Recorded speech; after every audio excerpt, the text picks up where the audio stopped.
नमस्कार, आप हैं IBN 7 के साथ। आइए रुक करते हैं देश भर की 100 खबरों का।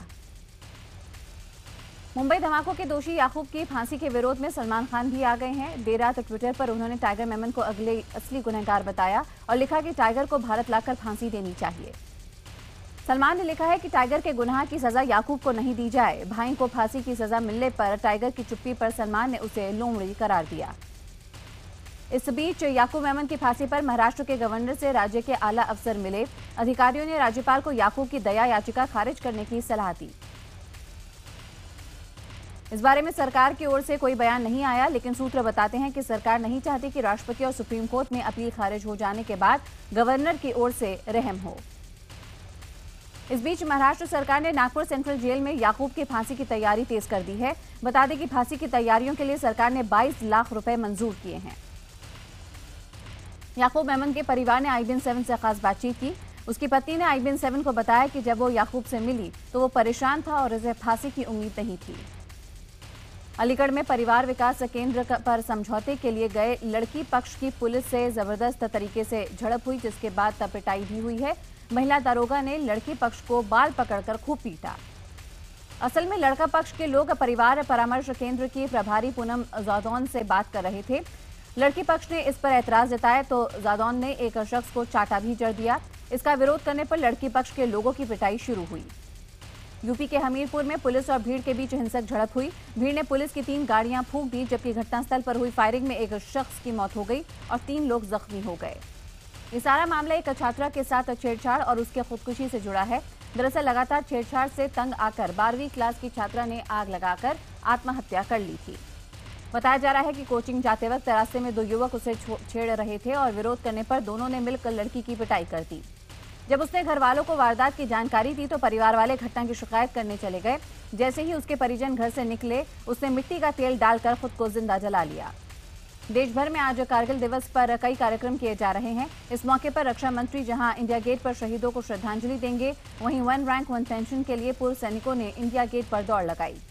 कारगिल विजय दिवस पर द्रास में खास कार्यक्रम में सेनाध्यक्ष दलबीर सिंह सुहाग ने शहीदों को श्रद्धांजलि दी। सेना प्रमुख दलबीर सिंह सुहाग ने अपनी जान न्यौछावर करने वाले शहीदों को पुष्पांजलि अर्पित की। इस मौके पर सेना प्रमुख ने कहा है कि सेना कभी भी कारगिल जैसा युद्ध नहीं होने देगी। 26 जुलाई 1999 में कारगिल में भारत ने पाकिस्तान पर विजय हासिल की थी। पीएम नरेंद्र मोदी आज सुबह 11 बजे रेडियो पर मन की बात करेंगे। इस कार्यक्रम की ये 10वीं कड़ी है। जातीय जनगणना के आंकड़े सार्वजनिक करने की मांग को लेकर आरजेडी अध्यक्ष लालू यादव आज 1 दिन के उपवास पर रहेंगे। उपवास में शरद यादव ने भी शामिल होने की घोषणा की है। माना जा रहा है कि जेडीयू के कार्यकर्ता उपवास में शामिल नहीं होंगे। लालू यादव का उपवास सुबह 9 बजे से पटना के गांधी मैदान में शुरू होगा। व्यापम घोटाले में खुलासा करने वाले आरटीआई कार्यकर्ता प्रशांत पांडे की पत्नी को इंदौर पुलिस ने छोड़ दिया है।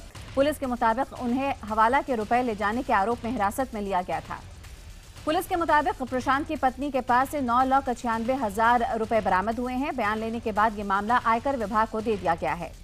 उधर विसल ब्लोअर प्रशांत पांडे ने खुद की जान को खतरा बताया। उन्होंने कहा कि पुलिस उन्हें आतंकवादी घोषित कर उनका एनकाउंटर कर सकती है।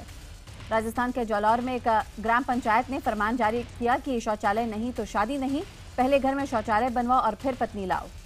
ग्राम पंचायत ने बाकायदा फरमान जारी किया है कि घर में शौचालय होने पर ही शादी हो सकती है। ग्राम पंचायत से शौचालय के अनापत्ति प्रमाण पत्र के बाद ही गांव के युवा 7 फेरे ले सकेंगे। हरियाणा कृषि विश्वविद्यालय आज योग गुरु बाबा रामदेव को पीएचडी की डिग्री देकर सम्मानित करेगा। विश्वविद्यालय अपने 24वें दीक्षांत समारोह में रामदेव को डॉक्टरेट की डिग्री देने जा रहा है।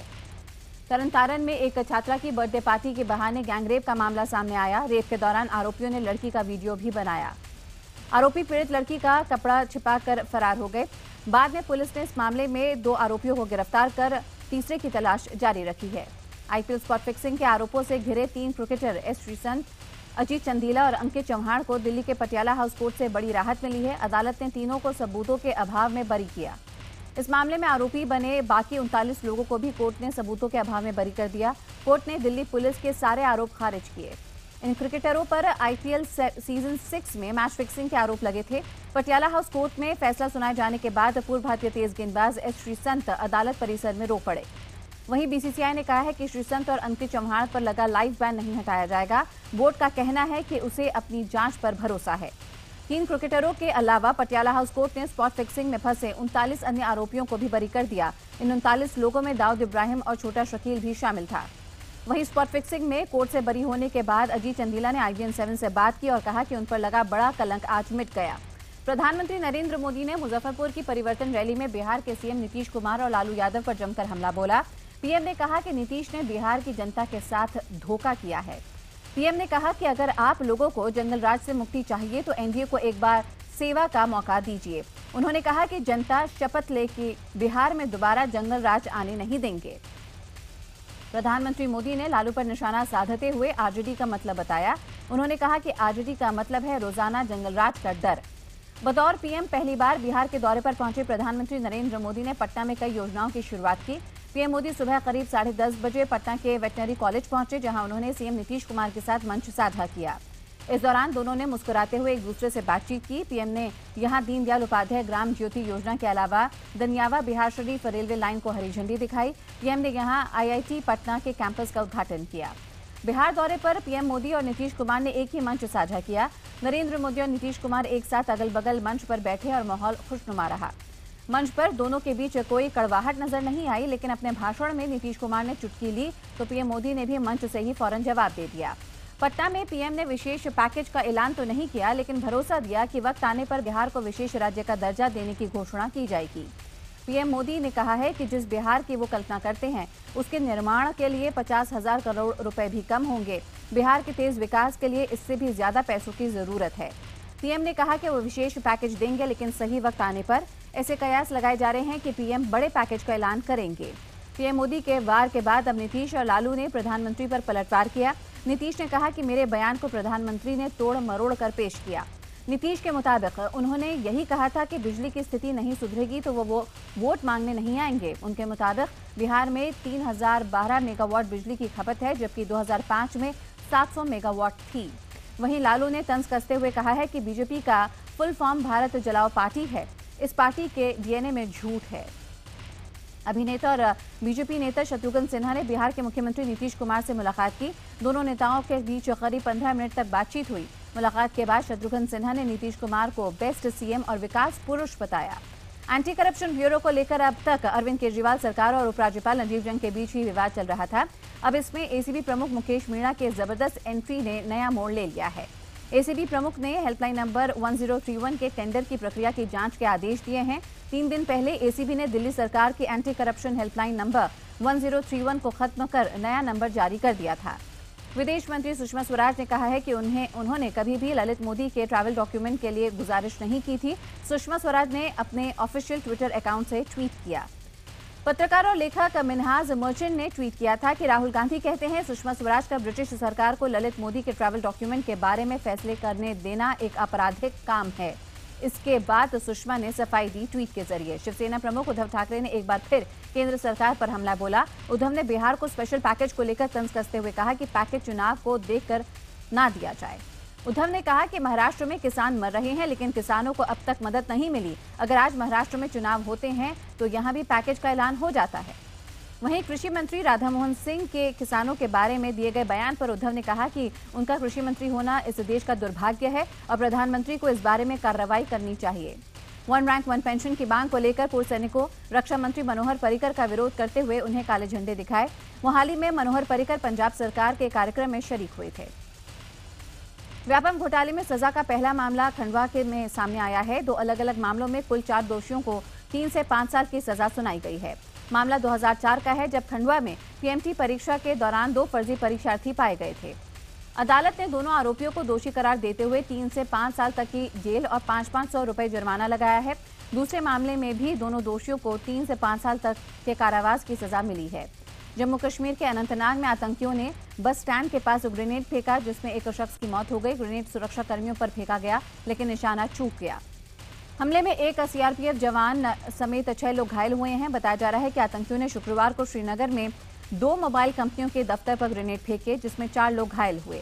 गुजरात के गांधीनगर से सटे दहगाम में मिलावट के चलते 2 परिवारों के 12 लोग लकवे का शिकार हो गए। गेहूं सुरक्षित रखने के लिए इन्होंने एरंड का तेल मिलाया था, लेकिन तब आटा जब खाया गया तो उनके हाथ पांव में जकड़न आ गई। तेल की जांच हुई तो उसमें पेरोक्साइड की मात्रा 4% ज्यादा पाई गई है। डॉक्टरों के मुताबिक ये न्यूरोपैथी की बीमारी है जो किसी जहरीले पदार्थ के सेवन से होती है। मामले में फिलहाल पुलिस ने एफआईआर दर्ज कर एंडर के तेल का सैंपल फॉरेंसिक लैब में भेज दिया है। जांच के बाद आगे की कार्रवाई होगी। एमपी के बैतूल में बारिश के बाद से नदी नाले उफान पर है। प्रभात पट्टन के पास अचानक नदी में बाढ़ आने से वहां यात्रियों से भरी एक बस फंस गई और पानी की तेज धार में बहने लगी। स्थानीय लोगों ने बड़ी मशक्कत के बाद इस बस को ट्रैक्टर से खींचकर बाहर निकाला। लोगों की सूझबूझ से एक बड़ा हादसा होते होते टल गया। दिल्ली के ओखला में 3 बाइक सवार बदमाशों ने फायरिंग की और व्यापारियों से 22 लाख रुपए लूटकर फरार हो गए। मौके पर मौजूद लोग उन्हें पकड़ने के लिए दौड़े, लेकिन बदमाशों ने नोटों की गड्डियां उड़ा दी और लोग उन्हें पकड़ना भूलकर नोट बिनने में लग गए। दिल्ली के अलीपुर में 12 साल की एक नाबालिग लड़की से बलात्कार के आरोपी को गिरफ्तार कर लिया गया है। लड़की को अकेला देखकर 28 साल का युवक घर में घुसा और उसके साथ रेप किया।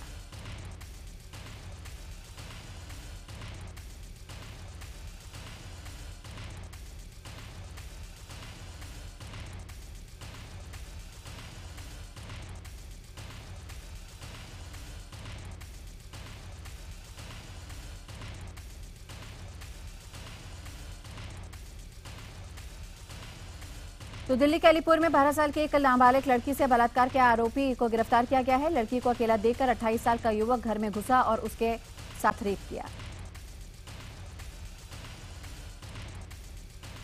मौके से भाग रहे आरोपी युवक को लोगों ने खेतों में दौड़ाकर पकड़ा था। यूपी के हरदोई में एक नाबालिग गैंगरेप पीड़ित ने फांसी लगाकर खुदकुशी कर ली। 17 जुलाई को लड़की के मां बाप गांव से बाहर गए थे। लड़की को अकेले पाकर गांव के ही युवकों ने उसे अगवा किया और गैंगरेप को अंजाम दिया।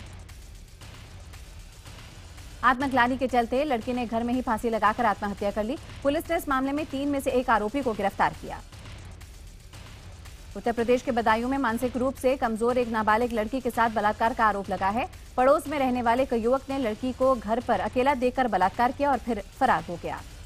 लड़की के पिता और भाई पंजाब में खेतीबाड़ी का काम करते हैं और लड़की घर पर मां के साथ अकेली रहती है। वहीं मामले में पुलिस ने मेडिकल रिपोर्ट आने के बाद आरोपी के खिलाफ सख्त कार्रवाई करने की बात कही। जयपुर पुलिस ने लिंग परीक्षण के नाम पर गर्भवती महिलाओं से ठगी करने वाले बाप बेटे को गिरफ्तार किया। ये लोग जयपुर के जयसिंहपुरा में सिंगोदिया अस्पताल में महिला दलाल के जरिए मोटी रकम वसूल कर लिंग परीक्षण करते थे। दरअसल ये लोग महिला ग्राहक को लिटाने के बाद लिंग परीक्षण का ड्रामा करते और फिर कंप्यूटर में पहले से मौजूद लिंग परीक्षण की फिल्म दिखाकर बताते कि लड़की है या लड़का। ये काम बिना सोनोग्राफी मशीन और बिना उपकरण के सिर्फ कंप्यूटर की मदद से किया जाता था। झारखंड के पाकुड़ में जमीन विवाद के चलते 8 लोगों की हत्या का मामला सामने आया। विवादित जमीन पर एक पक्ष धान की बुआई कर रहा था, तभी हथियारों से लैस दूसरे पक्ष ने हमला कर दिया। 3 को तलवार से मारा गया। जो जिंदा बच गया उसे पत्थर से कुचलकर मार दिया गया। इस संघर्ष में एक पक्ष के 5 लोग मारे गए हैं, जबकि दूसरे पक्ष के 3 लोगों की हत्या हुई है, जबकि 6 लोग घायल हैं। सहारनपुर के गंगोह इलाके में एक अज्ञात वाहन ने 5 लोगों को कुचल दिया, जिसमें 3 बच्चों सहित 4 लोगों की मौके पर ही मौत हो गई। हादसे में एक महिला गंभीर रूप से घायल हो गई है, जिसे इलाज के लिए अस्पताल में भर्ती कराया गया है। सहारनपुर के देवबंद में कर्ज से डूब गए किसान की सदमे से मौत हो गई है। कहा जा रहा है कि कुलदीप ने पीएनबी बैंक से 3 लाख रुपए का कर्ज ले रखा था। बेमौसम बारिश से उसकी फसल बर्बाद हो गई और मुआवजा नहीं मिला। मौत के बाद प्रशासन अब मुआवजा दिलाने का भरोसा दे रहा है। कानपुर के नौबस्ता इलाके में प्रेमी की बेवफाई से परेशान शिक्षिका ने आग लगाकर जान दे दी। पुलिस को मौके से सुसाइड नोट भी मिला है। आरजेडी सुप्रीमो लालू प्रसाद यादव को महुआ विधानसभा क्षेत्र से अपने बड़े बेटे तेज प्रताप को उम्मीदवार बनाना भारी पड़ रहा है। तेज प्रताप की उम्मीदवारी का विरोध उनकी ही पार्टी के कार्यकर्ता कर रहे हैं। महुआ के आए अल्पसंख्यक कार्यकर्ताओं ने शनिवार की शाम लालू के घर के बाहर प्रदर्शन किया। विरोध प्रदर्शन तभी थमा जब खुद लालू ने इनकी बात सुनी। हायाघाट में बीजेपी विधायक अमरनाथ गामी ने शनिवार को बीजेपी से इस्तीफा दे दिया। गामी ने प्रदेश बीजेपी अध्यक्ष मंगल पांडे को अपना इस्तीफा भेज दिया। इस्तीफे के बाद गामी ने नीतीश कुमार को विकास करने वाला ऐसा मुख्यमंत्री करार दिया जो कभी नहीं हुआ। बीजेपी के हाईटेक परिवर्तन रथ के जवाब में लालू यादव ने टमटम से चुनाव प्रचार करने का क्या ऐलान किया। लालू के ऐलान के बाद टमटम वालों ने अपने टांगों को मरम्मत कराना शुरू कर दिया। कई टमटम वाले अपने घोड़ों को भी ट्रेनिंग दे रहे हैं। इस बीच आरजेडी की तरफ से टांगे वालों को निमंत्रण देने का भी काम शुरू हो चुका है। गुमला पुलिस ने नक्सलियों के साथ मुठभेड़ में एक नक्सली नेता को मार गिराया, जबकि एक नक्सल एरिया कमांडर पुलिस की गिरफ्त में है।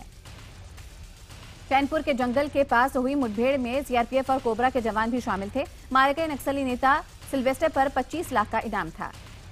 पूर्णिया के कब्जा में शनिवार को लोगों के दुष्कर्म के खिलाफ सड़क जाम कर उग्र प्रदर्शन हुआ। लोगों को समझाने गई पुलिस और वज्रवाहन पर भी गुस्साई भीड़ ने पथराव कर दिया।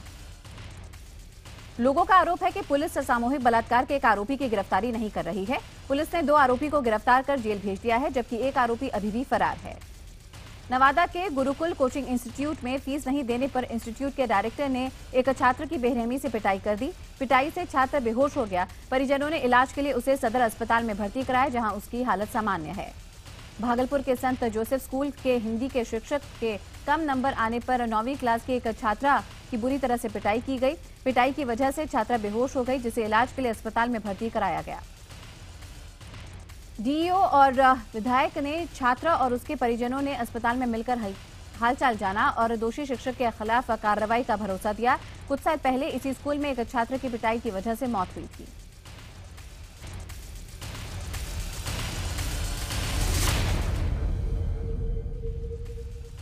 भारतीय हॉकी के हाई परफॉर्मेंस निदेशक रोलेंट ओल्टमेंस को पॉल 1S की जगह भारतीय पुरुष हॉकी का नया कोच नियुक्त कर दिया गया है। महेंद्र सिंह धोनी ब्रांड के लिहाज से दुनिया के 9वें सबसे लोकप्रिय खिलाड़ी हैं। लंदन मार्केटिंग इंस्टीट्यूट के एक सर्वे में धोनी ने बार्सिलोना के फुटबॉल स्टार लियोनेल मेसी और दुनिया के सबसे तेज धावक उसेन बोल्ट को पीछे छोड़ दिया। कटरीना और रणबीर कपूर कटरीना के बर्थडे सेलिब्रेशन के बाद मुंबई लौटे। कटरीना के बर्थडे पर रणबीर उन्हें लंदन ले गए थे। ऐश्वर्या ने मुंबई के बांद्रा कुर्ला कॉम्प्लेक्स में 5 BHK का एक फ्लैट खरीदा है। ये फ्लैट तकरीबन 22 करोड़ का बताया जा रहा है। रितेश देशमुख और पुलकित सम्राट की फिल्म बांगिस्तान की रिलीज डेट आगे बढ़ा दी गई है। पहले ये फिल्म 31 जुलाई को रिलीज होनी थी, लेकिन अब 7 अगस्त को रिलीज होगी।